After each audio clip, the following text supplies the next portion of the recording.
After years of waiting for the child God had promised, Sarah, then Sarai, began to lose hope. Unable to conceive, she turned to a culturally accepted practice of the time, offering her maidservant as a surrogate. Hagar, an Egyptian servant, became part of Abraham's household through this arrangement. Sarah proposed that Abraham take Hagar as his wife, in the hope that she would conceive a child on Sarah's behalf. Reluctantly, Abraham agreed, and Hagar soon became pregnant. However, as soon as Hagar conceived, the relationship between her and Sarah began to deteriorate. Power dynamics and jealousy intensified, and Hagar's attitude towards Sarah shifted. As the pregnancy progressed, Hagar looked down on Sarah, and Sarah, in turn, became deeply upset. The tension escalated to the point where Sarah treated Hagar harshly, driving Hagar to flee into the wilderness. While wandering in the wilderness, pregnant and alone, Hagar encountered the angel of the Lord. The angel spoke words of encouragement and comfort, instructing her to return to Sarah and submit to her authority. The angel also revealed that Hagar's son would be named Ishmael, meaning God hears, because the Lord had heard her affliction. The angel promised Hagar that Ishmael would become the father of a great nation, but would also live a life of conflict, described as a wild donkey of a man, whose hand would be against everyone, and everyone's hand against him. Despite this difficult future, Hagar was reassured that God was watching over her and her child. In response to this encounter, Hagar gave a name to God, calling him El Roi, meaning the God who sees me. She returned to Abraham's household, and in due time, Ishmael was born. For the first several years, Ishmael was Abraham's only son. As Abraham watched him grow, he likely began to wonder if Ishmael would be the one through whom God's promise of descendants would be fulfilled. However, God had other plans. When Abraham was 99 years old, God appeared to him again and reaffirmed that the promised child would come through Sarah. Though Ishmael would be blessed and become a great nation, it was Isaac, the child of promise, who would carry forward the covenant God had made with Abraham. When Isaac was born, the dynamics in the household shifted once again.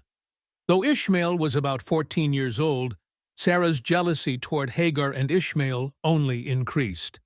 The celebration of Isaac's weaning marked a turning point in this family conflict. Genesis 21 recounts how Sarah saw Ishmael mocking Isaac during the celebration, and her anger led her to demand that Abraham send Hagar and Ishmael away. This demand placed Abraham in a difficult position. Ishmael was his son, and the thought of sending him away was painful. Yet God spoke to Abraham and reassured him that this was part of his plan. God promised that while Isaac would be the child of the covenant, Ishmael would still be made into a great nation. With this divine reassurance, Abraham reluctantly sent Hagar and Ishmael into the wilderness. Hagar and Ishmael wandered in the desert, running out of water and hope. In her despair, Hagar placed her son under a bush and walked away, not wanting to witness his death. But once again, the angel of the Lord appeared to her, reassuring her of God's promise that Ishmael would survive and become the father of a great nation.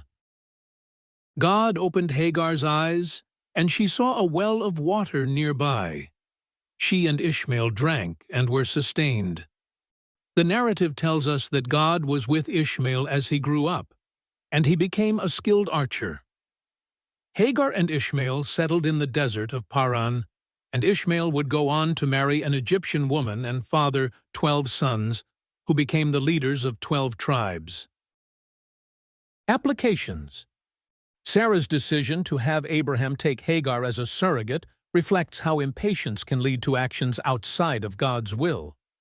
This choice, though culturally acceptable, brought conflict and long-term consequences. This application encourages us to trust in God's timing, even when waiting becomes difficult. Acting on our own understanding, or taking shortcuts to achieve God's promises, can lead to strife and unintended complications. It serves as a reminder that waiting on God, even when it tests our patience, is an essential aspect of faith. Hagar's encounter with the angel of the Lord in the wilderness reveals God's care for those who feel unseen and abandoned. God's intervention shows that He is attentive to the cries of the afflicted and provides comfort and guidance in difficult moments. This application reminds us that God sees us, even in our most vulnerable states.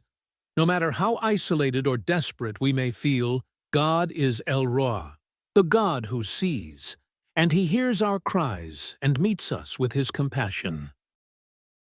The tension and jealousy between Sarah, Hagar, and their sons illustrate the ripple effect of decisions made outside of God's guidance. While God can redeem difficult situations, the story highlights that our choices often have lasting consequences for ourselves and those around us. This application challenges us to think carefully about the decisions we make, ensuring they align with God's will. It also teaches us to approach others with grace, understanding that strained relationships often stem from human imperfection and the complex nature of life. Despite the conflicts and changes in family dynamics, God's promises to both Isaac and Ishmael were fulfilled. While Isaac was the child of the covenant, God did not forget Ishmael. He promised Hagar that Ishmael would become the father of a great nation, and He kept that promise.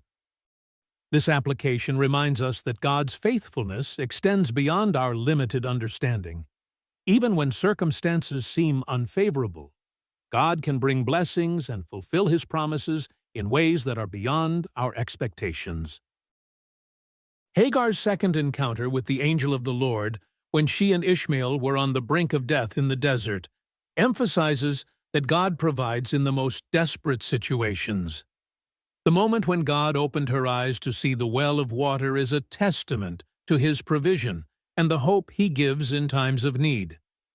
This application teaches us that, even in moments when we feel at the end of our resources or hope, God has already made provision for us.